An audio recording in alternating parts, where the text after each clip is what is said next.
Shalom, Bapak Ibu, Saudara-saudariku yang dicintai dan yang juga mencintai Tuhan Yesus Kristus.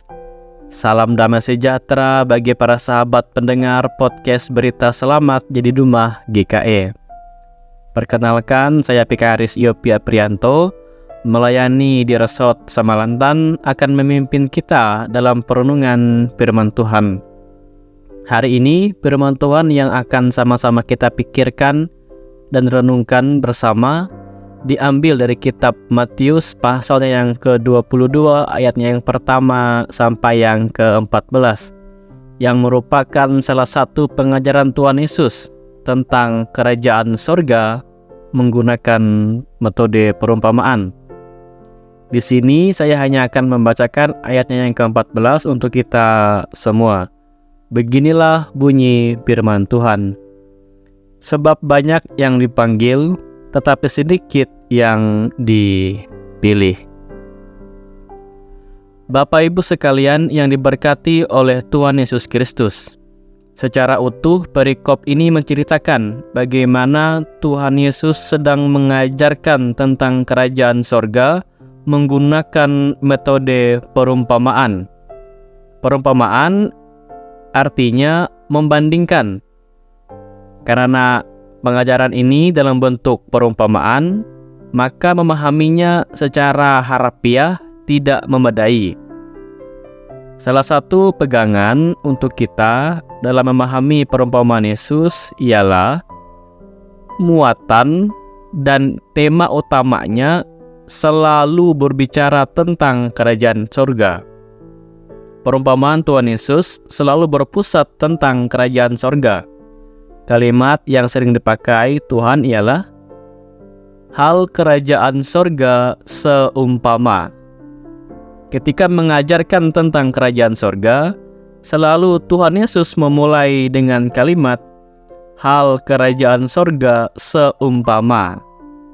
Pertanyaannya ialah, apa itu kerajaan sorga? Kerajaan sorga yang dimaksud oleh Tuhan Yesus bukan dalam pengertian tempat atau lokasi di mana itu berada, melainkan suatu keadaan di mana Allah memerintah atau memimpin manusia dalam tindakan-tindakan nyata sehari-hari. Dengan panduan itu, sekarang kita bisa memahami apa yang dimaksud dari firman Tuhan ini. Dari perikop ini sangat jelas bagi kita semua, menunjukkan kepada kita bahwa undangan keselamatan dari Allah yang digambarkan seperti perjamuan kawin itu berlaku bagi siapa saja, tidak peduli status sosialnya, politik, etnik, bahkan ekonominya, entah itu orang kaya atau miskin, penjahat atau orang baik, bahkan kriminal, juga tidak peduli bentuk badan, entah itu kurus atau gendut, entah itu berkulit cerah atau gelap, semua orang mendapatkan undangan yang sama dari Allah untuk hadir dan menikmati keselamatan yang sudah disediakan di dalam Yesus Kristus. Tetapi dari perikop ini juga kita melihat tidak semua orang yang mendapatkan undangan perjamuan kawin, undangan keselamatan itu merespon iya. Kentara ada yang menolaknya mentah-mentah, bahkan ada yang membunuh orang-orang yang menyampaikan undangan itu.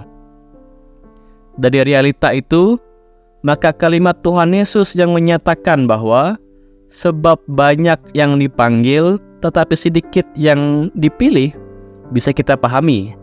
Sebab memang banyak yang diundang, banyak yang dipanggil hadir dalam perjamuan kawin itu, dalam keselamatan itu, tetapi sedikit yang merespon iya dengan iman.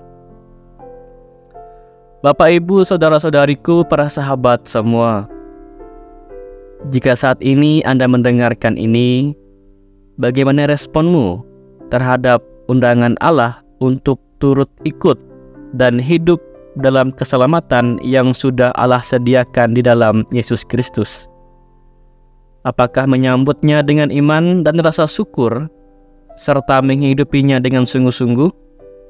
Atau tetap mengeraskan hati dan menolak undangan ilahi ini? Kiranya Roh Kudus bekerja di dalam kita untuk mengambil sikap iman yang benar. Amin. Mari kita berdoa. Undangan keselamatan telah Engkau sediakan bagi kami semua, ya Allah Bapa, di dalam Yesus Kristus Putra-Mu yang kudus. Bagi kami yang sudah percaya dengan sungguh-sungguh kepada Tuhan Yesus, kiranya ini menguatkan dan meneguhkan iman pengharapan kami kembali di dalam Kristus. Dan bagi kami yang belum sungguh-sungguh menerima Tuhan Yesus, kiranya Roh Kudus bekerja di hati kami agar dapat mempercayakan diri dengan sungguh-sungguh kepada Kristus. Ini doa kami, ya Allah Bapa, yang kami naikkan kepadamu di dalam Yesus Kristus oleh kuasa Roh Kudus. Amin.